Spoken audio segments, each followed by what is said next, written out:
Good evening and welcome to the Roundup. I'm David Iverson and I'm joined tonight by Colin Crossman. Colin is the Deputy Secretary of State under Chuck Gray. Colin, welcome to the program. Hey, well, pleasure to be here. Thank you. Since this is the first time you've been on the show, you get the same treatment as everybody. So why don't you just take a minute or two and tell our audience about yourself? All right. Well, I moved to Wyoming in 21. My wife and I had some hotels in North Carolina and Vegas, and there was this little virus that kind of killed the hotel business.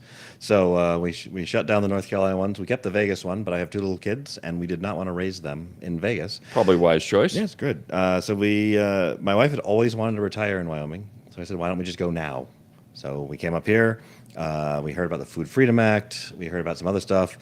We brought my in-laws along with us. So my mother-in-law is here selling at the farmers markets under Food Freedom. She's loving it. Kids love the schools. So we were here for a little while, and then my friend Jesse got pulled into the Secretary of State's office, and he said, "Hey, we need somebody to run the business division." So that's how I started it there.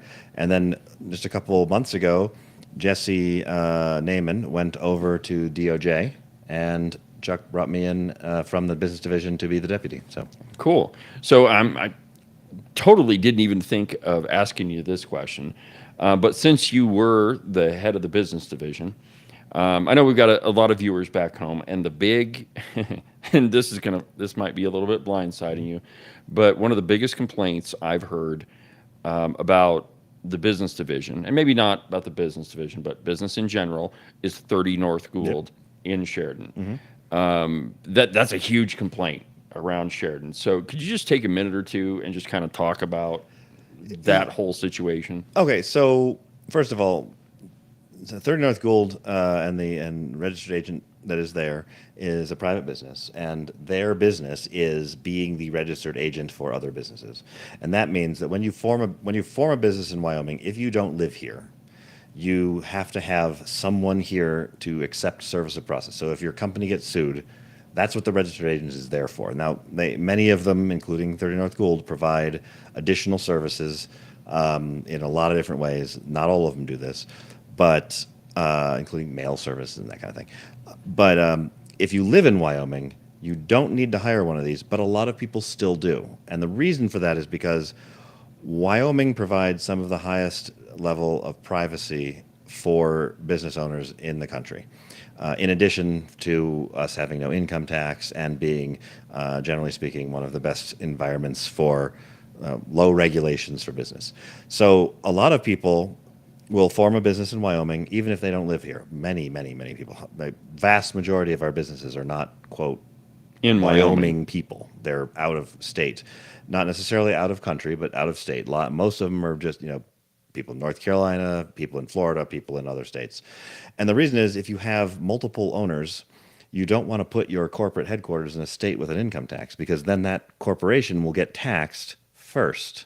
And every owner will get hit with that tax, even if you live in a state like Wyoming. So, for instance, if you have a corporation or an LLC in New York, but you live in Wyoming, then New York is going to tax you. Now, you do the opposite. If you're a New York resident and you have a Wyoming LLC, Wyoming isn't going to tax you. New York is still going to tax you. But if your partner is in Tennessee, where they also don't have an income tax, then they get the benefit of the fact that they don't have an income tax and Wyoming doesn't. So that's one reason. Another reason why we have these things is because, is it really your neighbor's business that you happen to own a business and it has a house or it has a car No. or whatever? So that's why we have privacy. Well, just like every right, everything that people use in the Constitution, the First Amendment, the Second Amendment, things can be abused. We just make the determination that we like free speech. We want people to be able to defend themselves. So, the fact that a couple people misuse it, it doesn't override the need for the right. Similarly, privacy is such an important thing, and you can see this where, for instance, a person could get punished for their speech in their business. So let's say they have a business and they're selling They own a media A media company. company, or even let's even take it away from media. Let's like they're just selling dog treats, but they also happen to be outspoken on the internet. Like all of a sudden, their business gets slammed with bad reviews and other stuff because that somebody connected the two. Or like you said, a media company. Let's say they own a media company and they're publishing material that somebody out there doesn't like. Well, now they can come after their business and use the business to link into their life and find out where they live and other things. Here's another example. What if you happen to have a business where you are working there every day and you are your own registered agent? Your registered agent is your house. Well, you're at work.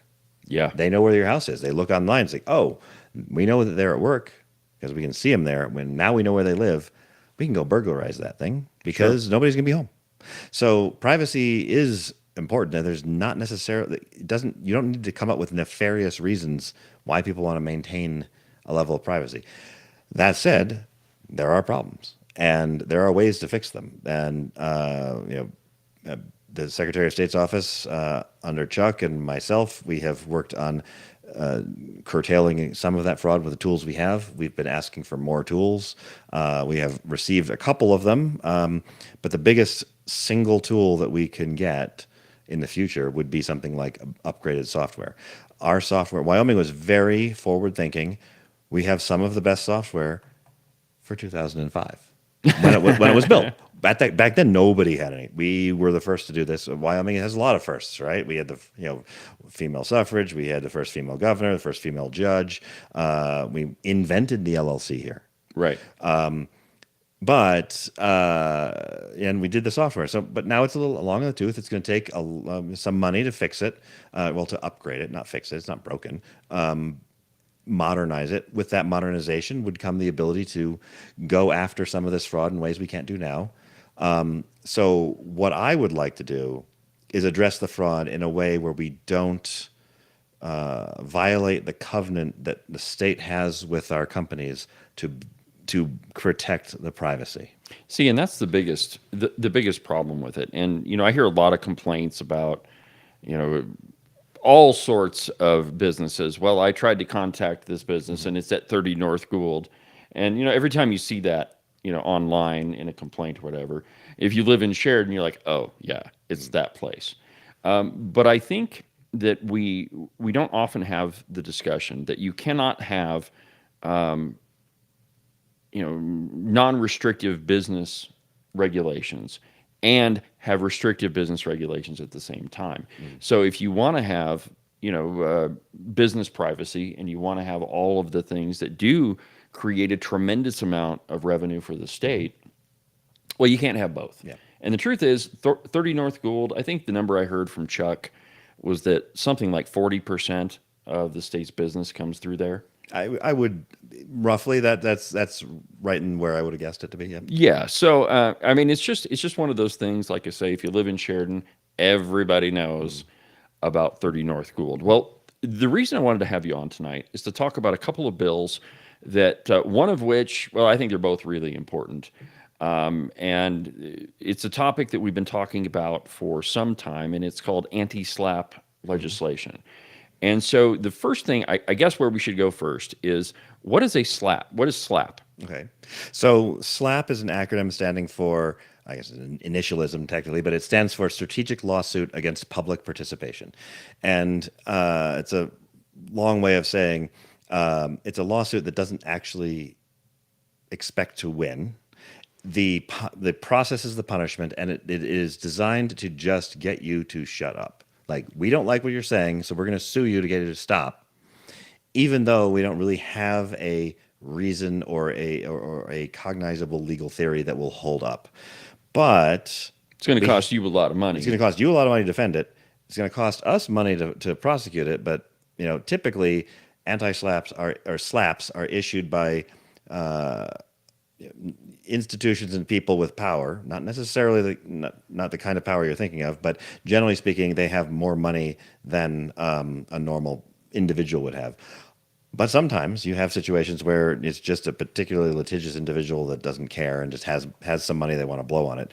But the overarching theme is a lawsuit that typically is not does not have merit, that is often or almost always based on speech in some way, defamation usually, and where the jurisdiction allows for some loose discovery requirements so that you can't kill the case as the defendant until the plaintiff has a chance to have discovery, which means they can rifle through all your stuff and find out of what you've been doing, even though None of it is none of it related. matters. None Yeah. of it, so they can go on a fishing expedition, and that of course invades your privacy and costs you a lot of money because you have to have attorneys to defend yourself. And the problem is, another problem is if you don't pay the attorneys to defend you, then you get a default judgment, and And they that's win. even worse. Yeah. Yeah. Well, and there's been a couple of examples where I think that people are wide open for a slap lawsuit. One of those is the independent journalist in Minnesota that he went and uncovered all of this Somali fraud, and it's a huge story, and his face is on Fox News for weeks on Yeah. end, and there's a lot of people that he's going after that hey, they got plenty of cash. Yeah. He probably doesn't. And the business that I'm in, and obviously for obvious reasons, I'm very, very interested in this bill. But in my mind, some of the best journalism does not come from big companies. Everybody watches Fox News, but they really don't do a lot of investigative type stuff, exposés, those types of things.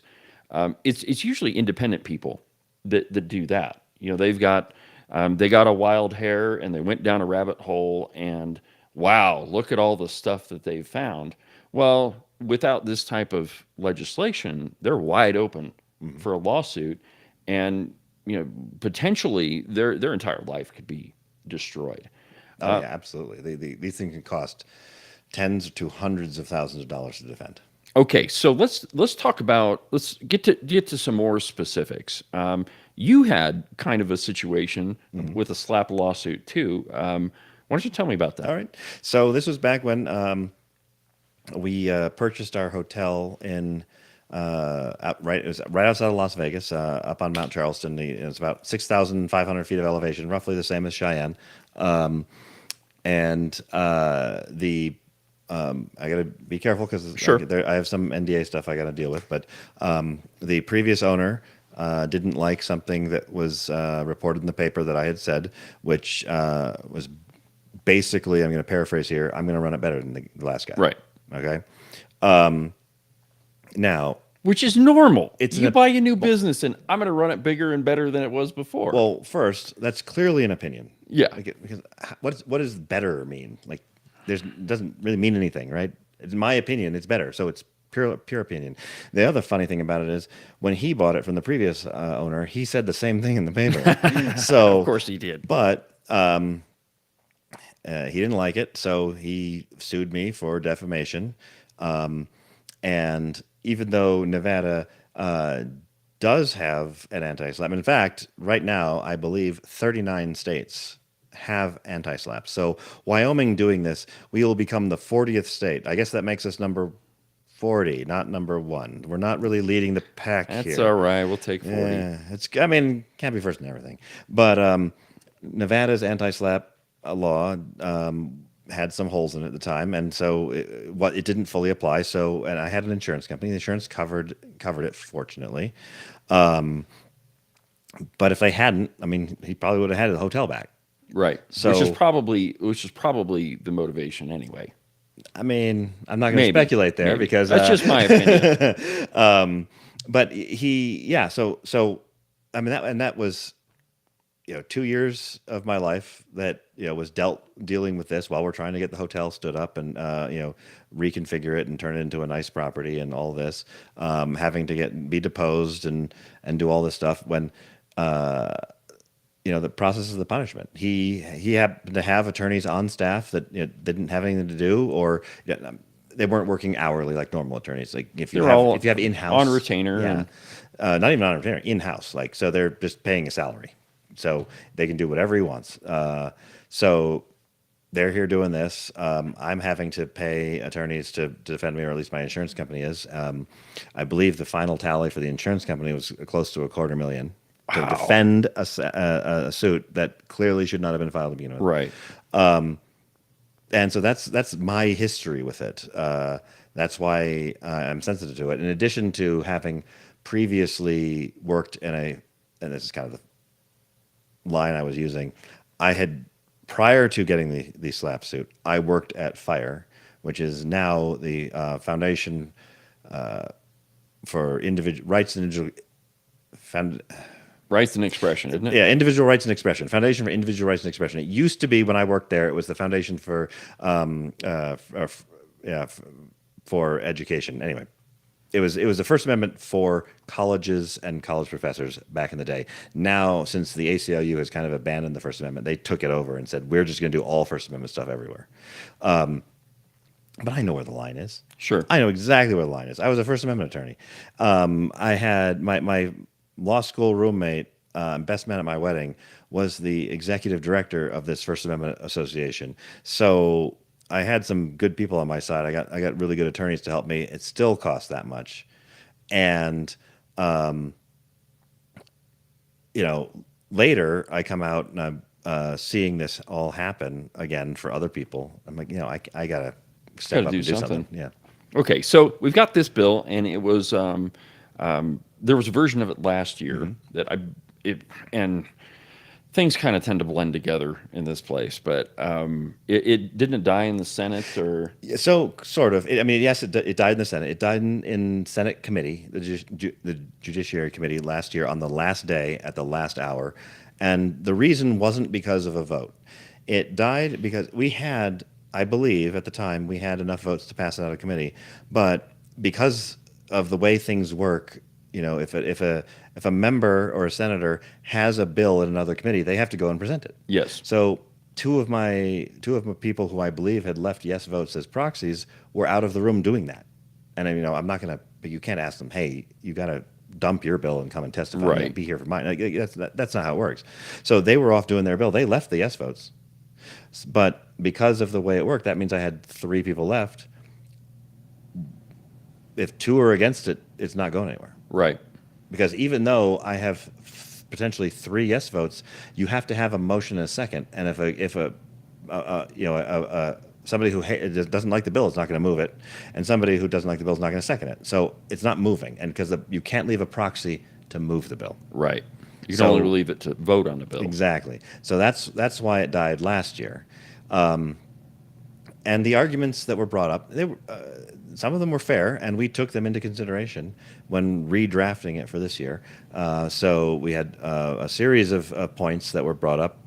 The last year's law was loosely based on Nevada's, and attempted to improve on it. So And this as, one's as I better. recall, last year's bill, I mean, it was pretty long. Yeah, it I was mean, very long. I remember reading that thing, and it just felt like it went on and on and on. This one, it's only a couple of pages. So let's kind of walk through what the bill would do. All right. So there's a couple of ways to do it. That's actually what makes this one so short, is that we've completely redesigned how anti-SLAPP works, and there's a couple of legal reasons for that. But Okay. getting into it, what this one does is it creates an immunity from suit instead of a defense. So, historically in anti-SLAPP laws, you get sued, you raise it as a defense. Hi, this is a SLAPP suit. Yeah. Stop. Instead, we've factored this out as a substantive immunity. Okay, what does that mean? So a defense is a procedural tool. A substantive immunity is basically a right, and the substantive right, which means once you have called it that, certain aspects of other procedure apply, but you don't have to specify them out. So in a qualified immunity is something you've probably heard about. It's when a government agent, usually a police officer, does something that somebody sues them for it, like maybe they're a little rough, or Put the maybe cuffs they're on not. too tight, or Yeah, and so somebody sues them for it, and we give police officers and a lot of government agents what's called qualified immunity, which basically says we're not going to let you get sued unless what you've done is egregious. yes, So here, we took that concept. So it's not we're that you're defending your lawsuit. We're not even going to let you get sued if the thing that you're being sued over is protected by the First Amendment. Defamation is not protected by the First No. Amendment, but opinion is. And so, if you defame someone legitimately, this isn't going to help you. Right. At So, all. all right. So, like, can you give me a definition of what defamation is? Because I mean, you hear that word thrown around a lot. Yeah. So, what exactly is defamation? So defamation at the highest level is functionally lying about a fact. So you make a quote factual statement that is not true about a person. Now there's a couple of qualifications. Like if the person's a public figure, then that lie has to be with malice. You have to, which means you basically have to know you're lying. You have to know it's false, and you have to do it anyway. Whereas for a private citizen, it could just be with reckless disregard. So, which is you should have known it wasn't true. You shouldn't have done it, but you did it anyway. So I'm probably getting those.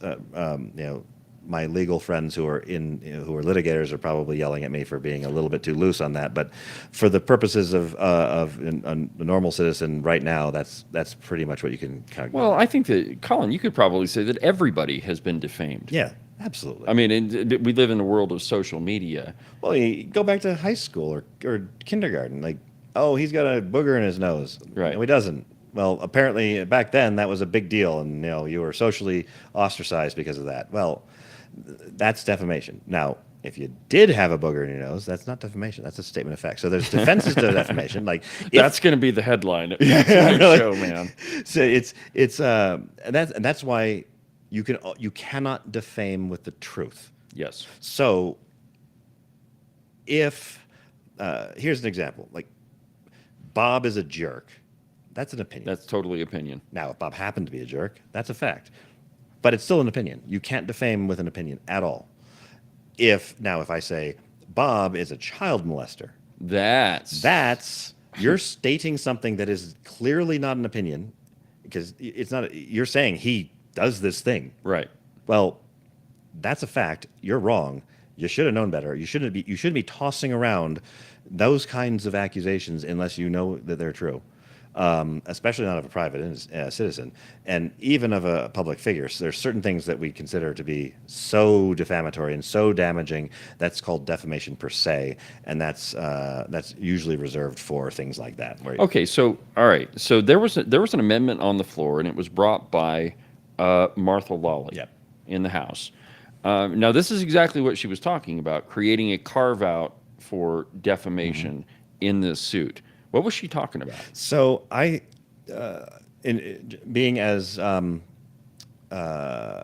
guess charitable as I can, Sure. I think that she misunderstood what this does, which is, so this doesn't protect defamation, real defamation. The whole point of this law is to protect people from being sued for things that aren't defamation. She is absolutely right. That's where I was going. Yeah, she's absolutely right on her floor speech that defamation isn't protected by the First Amendment. True. And she wanted to carve out defamation from this. Well, defamation is already carved out of this. This only covers things that are protected by the First Amendment. That's the point. So by carving defamation out of this law, she would effectively confuse the courts by saying, well, is this defamation or not? We got to figure that out. So she would effectively have removed the concept of defamation from anti-SLAPP, which the point of it is to suss out what is defamation and what is not, and protect what is not and not what is. See, an interesting part of this bill is one of the main groups that would be protected with this bill is the press. Yeah. And it seems to me that, like, I haven't heard any of them talk about this bill. I will point out that the Wyoming Press Association did testify in favor. Okay, well, that's good. Mm-hmm. That's good. So, but often I don't know why the press doesn't put more effort into this, because this does protect them. But the press has some other aspects of things, at least at the federal level, that give them some court cases and things that gives them some protection. But anti-SLAPP suits still can hit the press pretty hard, because here's how this plays out in a real case. You get sued for defamation. There is no anti-SLAPP available to you. You go to court. You hire your attorney. You're paying the meter on the attorney. You start the case starts with motions to dismiss and discovery. Well, motions dismiss, they're expensive. I mean, I had a case where a motion is just getting the case dismissed on a motion. This was not a slap case, but just getting it dismissed on that cost me $10,000. Whew. So, you're talking big money for normal people right away. But if you're talking about a situation where they can get you to discovery because they can make a claim that stops a motion to dismiss. They've cognized a claim. They've bypassed the standard for that, which is light most favorable to the non-moving party. You get into discovery. Well, now they can say, okay, you're going to file. Here's 600 interrogatories. Here's a whole bunch of requests for production. We're going to see all your emails. We're going to see all this stuff, and yeah, some of that's not fair. And you're going to say to your attorney, well, I don't want to give over that. That has nothing to do with this. And your attorney's going to have to go through everything. You're paying them, go through everything to redact what's not Pertinent. what's not pertinent. And it's like, let's say you have a husband and wife, and like, we want all your communications. Well, that's absolutely protected, but they're all of those communications are just bundled up with everything else. So your attorney has to go through and create a privilege log and decide what's relevant and what's not, what's in and what's out. That's expensive. Oh man, I'm just That's watching the dial move. exactly. That's why these cases are filed. A true slap suit doesn't really have an expectation of final victory. No. The process is the punishment. They want to create a situation where you give up because you can't afford to win. And by the way our legal system works is even if you do win, you're stuck with your legal bill. Yeah, you still got to pay the lawyer. Yeah. So what anti-SLAPP laws typically do is they do fee shifting. So you get hit with a SLAPP suit, you go to the anti-SLAPP law, you say, I'm raising anti-SLAPP as a defense, and if you win the anti-SLAPP motion, or you win, or the immunity applies in this case, They pay. they pay for everything. So and that is actually retroactive. So that if they appeal and they go through the whole process all the way up, all of that's covered. They have to pay for all of that. So it creates a disincentive for people to file bad defamation, basically slap suits. It makes a financial disincentive, changing the way things work so that if you want to, you're totally welcome to file a slap suit on me. I'll just use this, and at the end of the day, you're I'll going be to be picking paying up for the it all. tab. Well, I think it's tremendously important. And, it brings to mind a bill from, oh man, I think it was like 3 years ago, but it was something called like protection of the press or something. And an amendment got added to it in committee to completely carve out defamation out of it. And the whole point of it was, of the bill was, so a journalist can protect their sources, or we don't have to divulge that to a court suit or whatever. Now, Wyoming doesn't have any of those laws, so it was extraordinarily important. Well, when the amendment got added to it, completely carved out all defamation cases, and I went to the bill's sponsor and said, "You realize what just happened here? Like, this means that all cases filed against the press are going to be defamation, and all of them are going to go forward." And the bill didn't even make it to the House floor, which is a good thing. But I think this bill absolutely important. The press should be like jumping up and down, screaming They about should be this all over thing. this. This is so one here. I want to point out why we did this. The distinction between the procedural and the substantive, because that's actually really important here. There's not a lot of people in Wyoming. I don't know if you noticed. 586,000. Yeah. In general, yes, Wyoming citizens are suing each other for defamation. That's actually not the main thrust of this. It will stop that, or at least it will stop the false defamation suits. What this protects is when somebody from out of state sues somebody in Wyoming. And that will happen, like we talked about during North Gould. We have a lot of businesses that are, quote, located here. Even if they're not physically here, their domestication is here. So they are Wyoming businesses. So a Wyoming business is protected by this. A Wyoming podcaster is protected by this. A Wyoming business that is being sued by a Nevada person is protected by this. And this is where it gets really interesting. Once you have people in multiple states, you're almost certainly going to end up in federal court. Yes. Federal court has this thing called the Erie Doctrine. And the Erie Doctrine allows the federal courts to say, we have to use state law, but only substantive law, not state procedural. We have our own procedures. We're going to use those. We're not going to pay attention to your procedural law, only your substantive law. So by taking this anti-SLAPP and refactoring it as a substantive right, and this is being basically pure substantive law, the federal court has to respect it under their Erie Doctrine. Many states have these combination substantive and procedural. They can just ignore all the substantive stuff. And one of the reasons why the defamation case wasn't why we couldn't fully use the Nevada anti-SLAPP is because I lived in North Carolina at the time. Ah, there it is. So, okay, so there's another bill that kind of goes along with this, and it's called the Granite Act. And this one, I find this one fascinating too, because we are living in a time, I believe, where the First Amendment is absolutely under attack from pretty much every angle.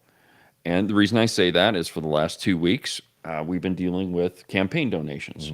Whether, I don't want to get into that, but, campaign donations are protected political speech. yeah, that's Citizens United. Yep. I mean, a very important case. There's lots of other examples, but we also have other countries that are trying to impose their anti-free speech laws here in America. You see, I mean, other countries don't have the First Amendment. We do. Yeah. So explain that to me. Well, first of all, it's the 250th anniversary of the United States, which means about 250 years ago, we had a discussion about this. We did. And I think we won that discussion pretty handedly. So the First Amendment to the Constitution guarantees the rights to free speech and other things in the United States to American citizens and anybody here, actually. Our government cannot infringe on the free speech rights of anyone in the country. It doesn't protect you, by the way. Everybody should know this. It does not protect you from social sanction. So if I say something that you don't like, don't defame me, but you can certainly say I'm a jerk. You can certainly go on and tell everybody what I said. That's fine. That's not violation of free speech. But when the government comes in and says, there it is, you can't do this, we're going to fine you. We're going to shut you down. We'll debank you. We will sanction you in whatever way we have. That is protected against, your speech is protected against that. And so what we have is the internet. We invented it. It's ours. No, I heard Al Gore invented it. Wow. He's still American. Okay, so fair enough. Either way, whatever story you want to, it was invented here. And the rest of the world uses it. But it's perfectly fine if you're in England and you're British and you put up a website that's in England and you do something the British government doesn't like. You know what? That's totally your problem. They can do whatever they want to you.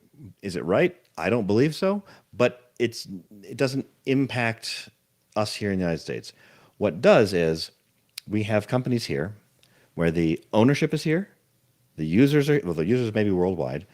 The servers are here, and the corporation is a U.S. company. Not necessarily Wyoming. Could be Delaware. Could be anywhere. But we're talking 100% American. And yet, the UK government, more so than the EU, but the EU's coming up to doing this too, are sending notices of civil and potentially criminal penalties to these companies and to users of these American users of these things when they don't like the speech, when the speech violates the UK or the EU censorship law. How could they possibly make that argument? Well, okay. There's a couple different ways that you can think about this. The way I like to think about it is the servers here. If you're over in London and you are coming to this website, you are coming to this website. You are walking into the United States. You're getting the stuff off this website.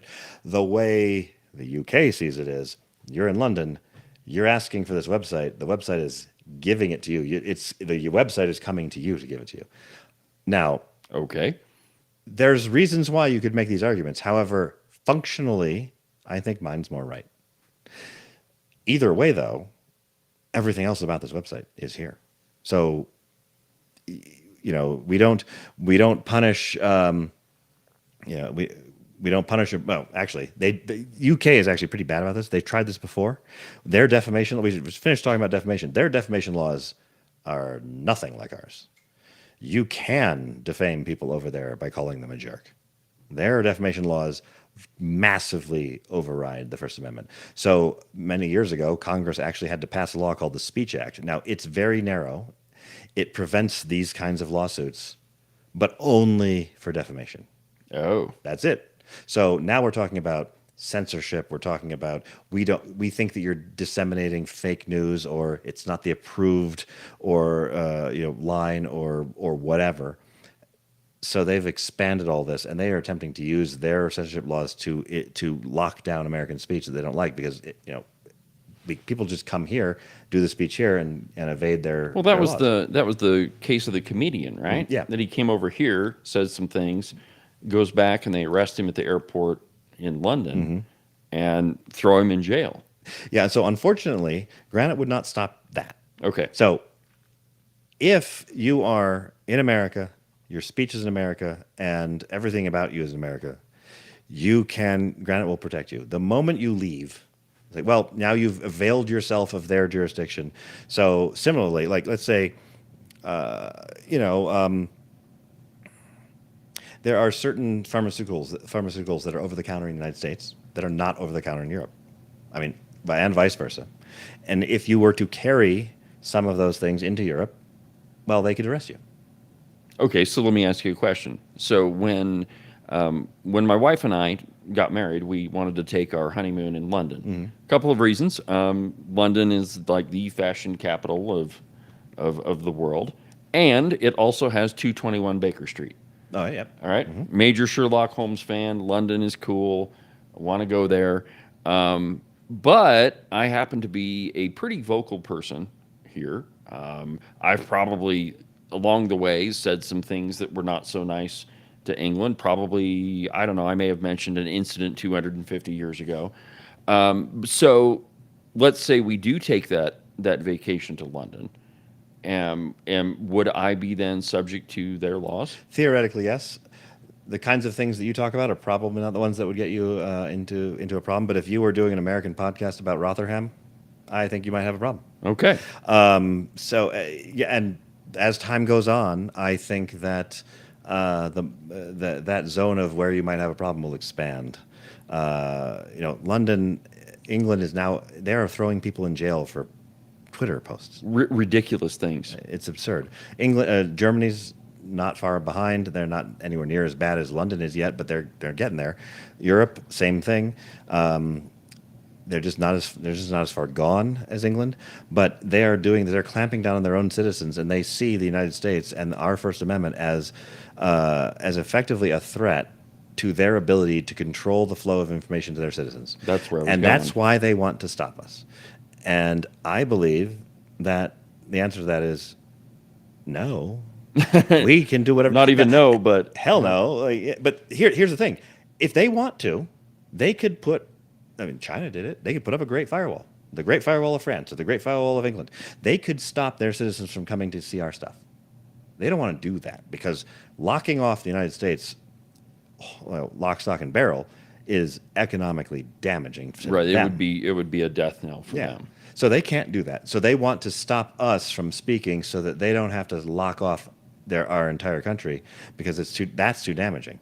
So that's why they're trying to export this stuff. And furthermore, there are allegations that a certain regime prior to the current one, actually, because of the First Amendment, they can't do anything. So they were working with the other countries to try to foster this sort of we can't do anything, but you guys can, and we'll help you, so you can get our citizens. This is to very show up. New World Order-ish. Some of that is, yeah. I mean, you have potentially heard of situations like the spy agencies where, well, the CIA can't spy on the United States and MI6 can't But spy they on can. England, but they can spy on each other, so we just share. Yeah, I mean take that concept and apply it to speech restriction. And I don't think that Americans really realize um, how how important the First Amendment is. I mean, there's a reason why it's listed first in the Constitution, and I mean, it's if you don't have the freedom of speech, if you don't have the right to worship as you choose, I mean, you really don't have anything. I mean, you are functionally not free. And you know, a lot of these bills, and again, I am still amazed that they don't get the attention that they need. So this one's called the Granite Act, and we've kind of talked around it, but specifically, what would it do? Oh, well, you know what? We should talk about the Granite Act. I should say what its name really is. Okay. So, Granite stands for Guaranteeing Rights Against Novel International Tyranny and Extortion. We got to It's have acronyms. a great name. And I'm sorry that it's the Granite Act. I'll tell you how it started. So I have a friend who lives on the East Coast. I think he's actually out of Connecticut, but he goes up to New Hampshire a lot, the Granite State. He wrote this on his blog as a sort of napkin, like, this is what the Granite Act is, and here's what it should do. We need to do these 5 things. And I saw it, and I'm like, I can write that. Right. So I wrote it. And I back and forth with myself and a couple friends, and we were thinking, like, you know, I'm a lawyer, so I have a lot of lawyer friends. A lot of them are civil rights attorneys, or I should say civil liberties attorneys, and a lot of them just get a kick out of doing some fun things like this. How often do you get to deal with the Federal Sovereign Immunities Act or the Foreign Sovereign Immunities Act and these things? So we all just sort of started looking at it, researching it, figuring out where all of these little kernels of sovereignty for the state of Wyoming were left, gathering them up. And so I turned it into this, and then gave it over to my friend Preston. I said, "What do you think?" He's like, "Well, crap, you're way ahead of me." So he actually adopted mine, and we started pushing it. I worked on finding a sponsor here, and it was Daniel Singh who's running it, and we kept evaluating it. Preston has a lot of contacts in D.C., so he sent it over to the White House and the the Secretary of State, their office, Marco Rubio's office, and New Hampshire actually has a mirror bill or exactly the same language as mine, just turned into New Hampshire, running. They're just like a couple weeks behind us. Delaware, I think, is looking at it. West Virginia has a version of it also that's been filed. And a couple of our states have been nosing around thinking, yeah, we should do this. But what it does is 2 things. One, it's a shield. And this is the part where if a foreign government comes in and says, we're going to fine you and we're going to just do this in our country. We're not going to, you don't have to show up. We'll just do it. Don't bother. Don't call. Don't defend write. yourself. Here's your fine. $500,000. Cool. Here you go. Now we have the fine, and there are international treaties that allow them to take that fine that they've issued in their country, come to the United States, domesticate the penalty, and then start attaching assets. Basically, taking it like as if you were in another state of the United States. They don't get full faith and credit the way we do here inside, but once they bring it in, and it becomes a judgment in a state, then they do get full faith and credit. Wow. So that's so what Wyoming has said with the shield is if the basis for this judgment is something that would be illegal or would be disallowed under the First Amendment by strict scrutiny, the highest form, like just as if you were another state or even Wyoming trying to restrict somebody's speech, we're going to hold you to the same standard as a U.S. government. If that is not allowed, we're not going to help you. Wyoming's going to say, nope, we're not going to do anything. We're not going to enforce it. The state employee is not going to enforce it. We're not going to attach your assets. We're not going to do anything. We're going to pretend like you didn't do anything. To the extent that we are allowed under federal law and treaty, because the feds can change our treaties at any time. So everything in the Granite Act is subject to the extent that we can under the current laws and treaties. That's why that's one of the reasons why it's so long. But that concept on the shield side, it's very good because the concept there is the 10th Amendment of anti-commandeering. The feds can't come to Wyoming and say, "Sheriff, arrest that guy." Sheriff could say, "No, I'm not doing it." Sheriff can say, "Go away." Yeah. They can do whatever they want. You can't. The feds don't have the manpower to do it. The feds cannot commandeer the state's apparatus to do anything. They can request. The state can cooperate if they want to. What Granite Act says is, on this, we will not cooperate Okay. unless we are forced. Okay. I love it. I love it. So then you have the other half, the sword. This is the fun part. And this admittedly is the part that is a little bit more tenuous in the sense that there's a lot less room to maneuver because the shield is, we're just saying we're not doing anything. The sword is, you're coming to us. You're communicating a threat to one of our citizens. Oh wait, that's not protected under the First Amendment. You are potentially defaming them if it's a crime. You're saying they're guilty of a crime, which isn't a crime here. Right. So that's partly defamation per se. So you are doing these things in Wyoming to our citizens, and in order for that to occur, you are effectively, I'm taking their analysis of the internet and applying it to them. Perfect. So they're coming here with all of these things. And now they have availed themselves of our laws. They're subject to them. You can call it reflexive. So they're coming here subject to our laws. So now, wait a minute, we can fine you. Ah. We can penalize you for doing things that we don't like because you are here now. You have communicated the threat into Wyoming. You have availed yourself of Wyoming laws, and therefore you are subject to us. And if so the person receiving the threat can then sue in Wyoming court. It will immediately get moved into federal court. That is a part of the Foreign Sovereign Immunities Act, but it needs to start in Wyoming court. The Wyoming courts will probably never actually see one of these because the Foreign Sovereign Immunities Act allows the foreign government to move it into federal court immediately. But that's the key. It doesn't have to start in federal court. It does start in state court, which means state law applies. As we talked about with anti-SLAPP, the federal courts will apply the state law if it's a state law claim. This is a state law claim. So then we get into if the case is proven, it's $1 million fine per violation. That's the liquidated damages because we don't really know how much it's going to cost. You're interfering with rights. What's the value of that? We just said, okay, it's $1 million. Initially, I said 10 million. LSO didn't like it. They said it's too high. So I was like, all right, fine, $1 million. But it's also indexed for inflation, and that's another fun part, right? Because a lot of times we don't index our things for inflation, but I didn't index it for normal inflation. Normal inflation, what we here in the United States see, is called CPI. Yes, that doesn't include a lot of stuff. It doesn't include a lot of it. Aside from the fact that a lot of people believe that CPI is a manipulated measure that doesn't really show what inflation really is. The argument I have is CPI is what Americans feel when they're doing American things in America. That's not what a foreign sovereign feels. They're not buying groceries. They're not buying energy inside America. They're working in another universe. That universe is called the foreign exchange market. What is inflation in the foreign exchange market? It's called M2.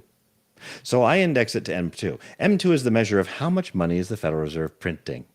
Perfect. So if Federal Reserve prints a whole bunch of money, it may or may not cause inflation on CPI directly, immediately, or whatever. But it does shows over there. So our penalties are indexed to M2 because that's what the foreign sovereigns touch. That's the inflation that they feel. So that was just a little bit of a